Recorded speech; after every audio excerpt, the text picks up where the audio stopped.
ஈரோடு கிழக்கு தொகுதி இடைத்தேர்தலில் திமுக அமோக வெற்றி. 91,558 வாக்குகள் வித்தியாசத்தில் வாகை சூடினார் சந்திரகுமார்.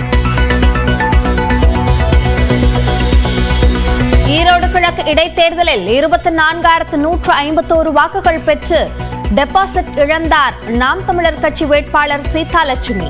யாருக்கும் வாக்களிக்க விருப்பம் இல்லை என நோட்டாவில் பதிவு செய்த 6,109 பேர். பெரியார் மண்ணில் திமுக பெருவெற்றி பெற்றுள்ளதாக முதலமைச்சர் மு க ஸ்டாலின் மகிழ்ச்சி.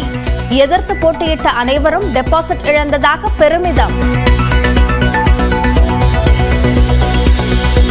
ஈரோட்டில் திமுகவின் வெற்றி போலியானது என எதிர்க்கட்சித் தலைவர் எடப்பாடி பழனிசாமி விமர்சனம். 2026 தான் உண்மை நிலவரம் தெரிய வரும் என்றும் கருத்து. டெல்லியில் 27 ஆண்டுகளுக்கு பிறகு ஆட்சி அமைக்கிறது பாஜக. மொத்தமுள்ள 70 சட்டப்பேரவை தொகுதிகளில் 48 இடங்களில் வெற்றி.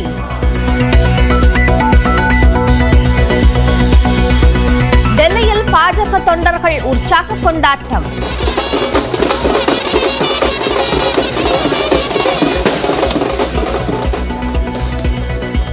ஆம் ஆத்மியிடமிருந்து டெல்லி விடுதலை பெற்றதாக வெற்றி விழாவில் பிரதமர் நரேந்திர மோடி பேச்சு. 10 ஆண்டுகளுக்கு பிறகு டெல்லியில் ஆட்சியை இழந்தது ஆம் ஆத்மி கட்சி. 22 தொகுதிகளில் மட்டுமே வெற்றி. அரவிந்த் கெஜ்ரிவால், மணீஷ் சிசோடியா, சத்யேந்தர் ஜெயின், சோம்நாத் பாரதி உள்ளிட்ட ஆம் ஆத்மி முக்கிய தலைவர்கள் அதிர்ச்சி தோல்வி. கல்காஜி தொகுதியில் போராடி வெற்றி பெற்றார் முதலமைச்சர் அதிஷி.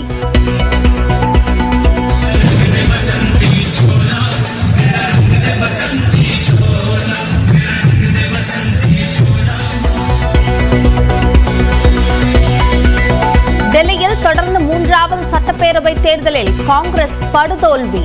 இந்த முறையும் ஒரு இடம் கூட கிடைக்காததால் 0 ஹாட்ரிக். டெல்லி தேர்தலில் ஆம் ஆத்மியின் வெற்றியை பறித்ததா காங்கிரஸ். 2 கட்சிகளும் தனித்தனியாக போட்டியிட்டதால் 10 தொகுதிகளுக்கு மேல் பறிபோன ஆம் ஆத்மியின் வெற்றி வாய்ப்பு. டெல்லியின் அடுத்த முதலமைச்சராக பர்வேஷ் வர்மாவுக்கு அதிக வாய்ப்பு. விஜேந்தர் குப்தா, மஜிந்தர் சிங், ஹரிஷ் குரானா ஆகியோரும் போட்டியில் இருப்பதாக தகவல். ஈகோவை தள்ளி வைத்துவிட்டு இந்தியா கூட்டணி செயல்பட வேண்டும் என திருமாவளவன் கருத்து. இந்தியா கூட்டணியின் தோல்வியை தலைவர்கள் ஒப்புக்கொள்ள தொடங்கிவிட்டதாக தமிழிசை கருத்து.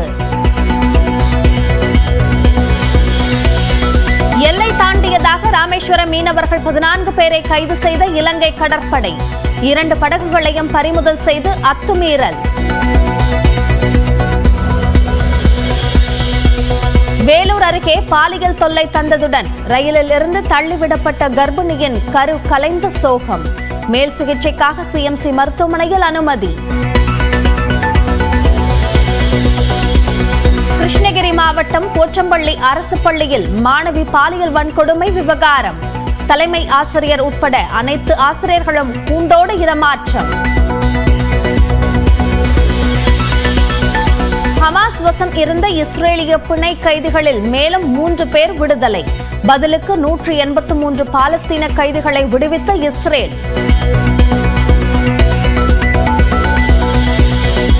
அமெரிக்கா, கனடா அருகே கரீபியன் தீவுகளில் பயங்கர நிலநடுக்கம். ரிக்டர் அளவுகோலில் 7.6 புள்ளிகளாக பதிவான நிலையில் சுனாமி எச்சரிக்கை.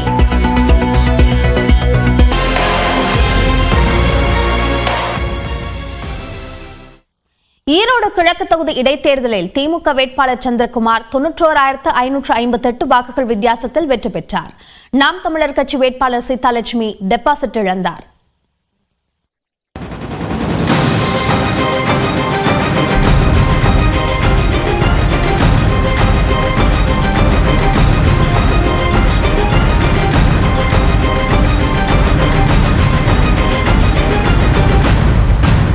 ஈரோடு கிழக்கு சட்டமன்ற தொகுதி இடைத்தேர்தல் வாக்கு எண்ணிக்கை நிறைவடைந்திருக்கிறது. திமுக வேட்பாளர் சந்திரகுமார் 1,15,000க்கும் மேற்பட்ட வாக்குகளை பெற்று வெற்றி பெற்றிருக்கிறார். தமிழ் தேசியமா, திராவிடமா, பெரியாரா, பிரபாகரனா என்ற ஒரு கொள்கை முழக்கத்தை முன்வைத்து பிரச்சாரம் மேற்கொண்டு வந்த நிலையில் இந்த இடைத்தேர்தலில் பெரியார் பிறந்த மண்ணான ஈரோட்டில் பெரியாரே வெற்றி பெற்றிருக்கிறார் என்று சொல்லலாம். காங்கிரஸ் எம்எல்ஏவாக இருந்த EBKS இளங்கோவன் மறைவை அடுத்து ஈரோடு கிழக்கு தொகுதியில் கடந்த பிப்ரவரி 5ஆம் தேதி இடைத்தேர்தல் நடைபெற்றது. எதிர்க்கட்சிகளான அதிமுக, பாஜக, தேமுதிக தேர்தலை புறக்கணித்த நிலையில் திமுக, நாம் தமிழர் இடையே நேரடி போட்டி நிலவியது. திமுக சார்பில் VC சந்திரகுமார், நாம் தமிழர் கட்சி சார்பில் சீதாலட்சுமி உள்ளிட்ட 46 வேட்பாளர்கள் போட்டியிட்டனர். 67.97% வாக்குகள் பதிவான நிலையில் வாக்குகள் எண்ணும் பணி ஈரோடு சித்தோடு அரசு பொறியியல் கல்லூரியில் நடைபெற்றது.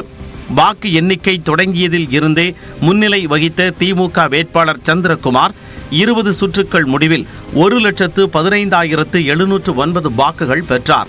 2ஆம் இடம் பிடித்த நாம் தமிழர் கட்சி வேட்பாளர் சீதாலட்சுமி 24,151 வாக்குகள் பெற்றார். இதன் மூலம் 91,558 வாக்குகள் வித்தியாசத்தில் திமுக வேட்பாளர் சந்திரகுமார் அமோக வெற்றி பெற்றார். டெபாசிட்டை உறுதி செய்ய 25,777 வாக்குகள் தேவை என்ற நிலையில் அதைவிட 1,626 வாக்குகள் குறைவாக பெற்ற நாம் தமிழர் கட்சி வேட்பாளர் சீதாலட்சுமி டெபாசிட்டை இழந்தார். முந்தைய தேர்தலை விட திமுக கூட்டணி வாக்கு தற்போது அதிகரித்துள்ளது.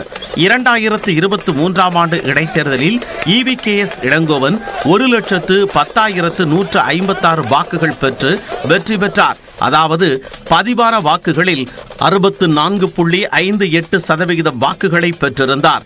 தற்போது அதைவிட அதிகமாக பதிவான வாக்குகளில் 74.7% சந்திரகுமார் பெற்றுள்ளார்.